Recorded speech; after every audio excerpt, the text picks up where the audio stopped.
Kristo ay itinampok, sa Kanya tayo'y dumulog, kasamaan ay natapos.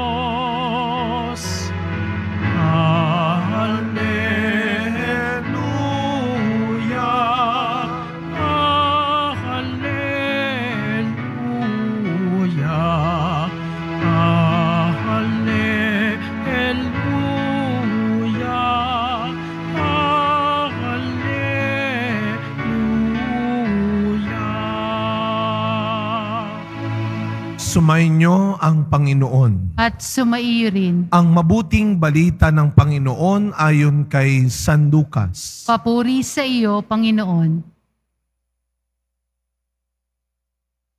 Noong panahong iyon, matapos palayasin ni Jesus ang isang demonyo, nang gilalas ang mga tao. Ngunit may ilan sa kanila ang nagsabi, si Beelzebul, na prinsipe ng mga demonyo ang nagbigay sa kanya ng kapangyarihang magpalayas ng mga demonyo. May iba namang nais siyang subukin, kaya nagsabi, magpakita ka ng kababalaghang magpapakilala na ang Diyos ang sumasa iyo.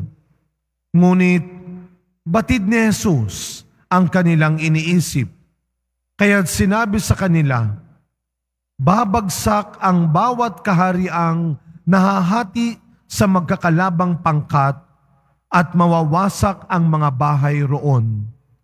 Kung maghimagsik si Satanas laban sa kanyang sarili, paano mananatili ang kanyang kaharian? Sinasabi ninyong nagpapalayas ako ng mga demonyo sapagkat binigyan ako ni Beelzebul ng kapangyarihang ito. Kung ako'y nagpapalayas ng mga demonyo sa pamamagitan ni Beelzebul, sino naman ang nagbigay ng kapangyarihan sa inyong mga tagasunod na makagawa ng gayon? Sila na rin ang nagpapatunay na maling-mali kayo. Ngayon, kung ako'y nagpapalayas ng mga demonyo sa pamamagitan ng kapangyarihan ng Diyos, nangangahulugang dumating na sa inyo ang paghahari ng Diyos. Kapag ang isang taong malakas at nasasandatahan ay nagbabantay sa kanyang bahay, malayo ang panganib. Sa panganib ang kanyang ari-arian. Ngunit kung salakayin siya at talunin ng isang taong higit na malakas, sasamsamin nito ang mga sandatang kanyang inaasahan at ipamamahagi ang ari-ariang inagaw. Ang hindi panig sa akin ay laban sa akin at nagkakalat ang hindi tumutulong sa aking mag-ipon. Kapag lumabas na mula sa tao ang isang masamang espiritu, ito'y gumagala sa mga tigang na lugar at naghahanap ng mapapahingahan. Kung walang matagpuan, ay sasabihin nito sa sarili, babalik ako sa bahay na aking pinanggalingan. Pagbabalik ay matatagpuan niyang malinis na ang bahay at maayos. Kaya lalabas siyang muli at magsasama ng 7 pang espiritong masasama kaysa kanya. At papasok sila at maninirahan doon. Kaya't sumasama kaysa dati ang kalagayan ng taong iyon. Mga kapatid, ang mabuting balita ng Panginoon. Pinupuri ka namin, Panginoong Hesukristo. Magsiupo muna po ang lahat. Good morning po sa inyong lahat. Batiin ho muna natin ang mga katabi natin. Good morning. At mga kapatid, Biyernes, araw ng debosyon sa Panginoong Jesus Nazareno. Palakpakan natin, papurihan ang ating mahal na pong Jesus Nazareno. Araw ngayon ng mga deboto na patuloy na umaasa. Mga debotong patuloy na naniniwala na isang araw, ang Panginoong Jesus Nazareno ang magpapagaling, magpapaginhawa, mag-aayos, magpapalaya, at magliligtas ng buhay niya. Amen. Ang Biyernes para sa ating mga deboto, napakahalaga. Kaya nga magtataka yung mga tao, bakit kapag Biyernes, laging puno ang simbahan ng Quiapo? Sapagkat ito ay pinupuno ng mga taong naniniwala at nagtitiwala sa Poong Jesus Nazareno. Mga kapatid, nitong nagdaang 2 linggo, kaya wala ho ako. Ako po ay nagpunta sa gitnang silangan sa UAE para magbigay ng retreat sa mga kababayan nating Pilipino sa 3 simbahan, sa Musafa, sa Al Ruiz, at sa Abu Dhabi. Alam nyo, napatunayan ko talagang hindi lang talino, hindi lang talento ang nagbibigay ng pagkilala sa mga Pilipino sa buong mundo. Saan pa nakikilala ang mga Pilipino? Sa isang pananampalatayang Kristiyano. Libo-libong mga Pilipino ang nakiisa sa kanilang taunang tinatawag na Misyong Pilipino. Pagtitipon ito ng mga Pilipinong Kristiyano-Katoliko. Alam nyo, kahit malalayo ang kanilang bahay, nakakatuwa nga, meron silang libreng sakay para doon sa mga malalayo ang bahay. Libre.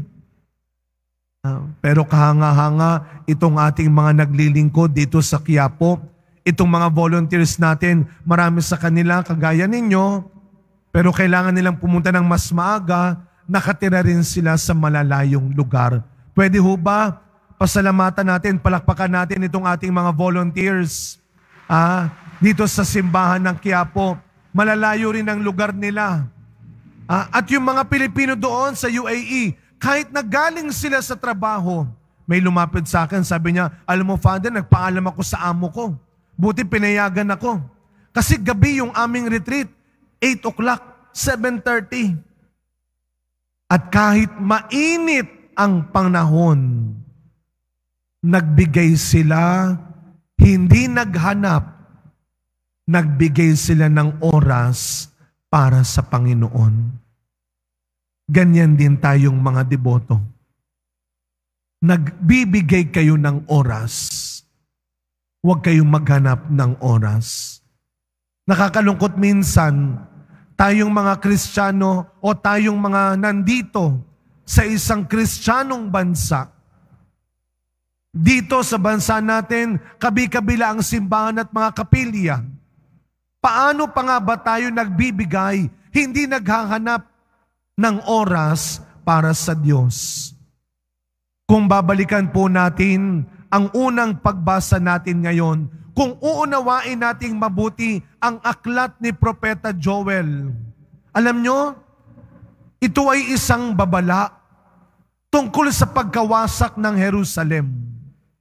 Ito ay isang paalala para sa sasapitin ng isang bansa, ng isang bayan, ng mga taong hindi na kumikilala at sumusunod sa Diyos. Dapat ba tayong matakot? Siguro. Kung kailangan, para matigil na ang pag-iisip natin ng masama, para bang nasabihan ka na ba kung minsan, alam mo ikaw, wala ka ng kinakatakutan. May mga tao tayong tingin natin, itong taong to wala nang kinakatakutan. Pag naririnig natin ang mga ganitong babala, dapat ba tayong matakot? Siguro kung kailangan. Grabe ka kasi gumawa ng kasalanan. Grabe ka makipag-agawan. Grabe tayo mag-away-away. Para saan?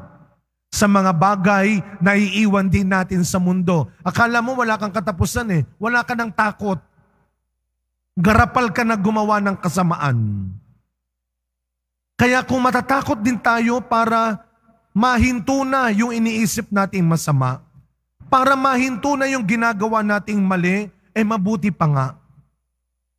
Pero para sa isang tunay na Kristiyano at deboto, ang mga babala katulad nito ay hindi dapat magpanginig, magpahina at sumira ng kalooban natin, kundi magpaalala, magbigay ng pag-asa na bago pa mangyari ang paghuhukom, ang pagtatapos, pakinggan ninyo, nandito ka pa rin. Binibigyan ka pa rin ng oras ng Diyos para magbago. Kaya mag-ingat po tayo sa mga pinaniniwalaan natin, sa mga kinakatakutan natin, sa mga mas inuuna at sinasamba natin sa mundo. Katulad ng mga nakaharap ni Kristo sa ating ebanghelyo. Mag-ingat tayo sa mga bagay, sa mga tao sa mundo na pilit papalitan ang Diyos sa buhay mo. Dahil sa mas nagiging mukha ka ng luho, mukha ka ng kapangyarihan, mukha ka ng kasikatan, mukha ka ng makamundo, hanggang makalimutan mong mabuti kang tao. Yan ang gagawin ng demonyo. Sisiraan ng Diyos sa atin. Hanggang ikaw, masiraan ka na rin ng kabutihan. Kaya habang may oras pa, check your team. Para kanino ka pa rin? Para kanino pa rin ang oras at lakas na meron ka sa buhay ngayon? Sa yaman, sa kapangyarihan ng mundo, o sa kaligtasan at kapangyarihan ni Kristo? Pumili ka. Huwag kang maging uto-uto, gaya-gaya lang sa pinipili ng iba. Alam nyo, kahapon sa ating feeding program, ika-30 ay Thursday feeding program na ng Quiapo. Natuwa po ako dun sa, alam nyo kahapon kung ilan sila, 407. Hindi na bumababa sa 400 dahil sa mga tulong na binibigay din po ninyo. Natuwa ako dun sa komento ng isang sponsor volunteer. Sabi niya sa akin, Father, nakakatuwa naman. Ang galing nila, marunong silang sumunod. Hindi sila maggulo. Sa totoo lang po mga kapatid, minsan kapag pinagsasabihan ko, kapag napapagalitan ko po sila, dahil mukhang nasanay sila sa isang maling bagay, nakukonsensya ako. Bakit parang ang sama ko? Pero nung nakita kong nandyan pa rin sila at unti-unting nagbabago na, baka nga hindi ako nagkamali na laging may binibigay na oras ang Diyos sa bawat tao. Kasama sila para magbago. Sa pagpapatuloy na misa natin mga kapatid, tandaan natin, ang magsikap umunawa, ang magsikap magpatawad, ang magsikap magmahal muli sa kapwang nagkakamali, pananagutan at kakayahan natin yan. Pero ang baguhin ang buhay ng taong nagkakasala, kapangyarihan, trabaho lang ng Diyos yan. Walang nakakaalam, walang makapagsasabi kung kailan tayo pwedeng maparusahan. Pero habang nabubuhay pa tayo, pwede tayong magsikap na wag maparusahan. Kung titigilan natin ang lahat ng uri ng kasamaan at kung dadagdagan natin ang lahat ng uri ng kabutihan.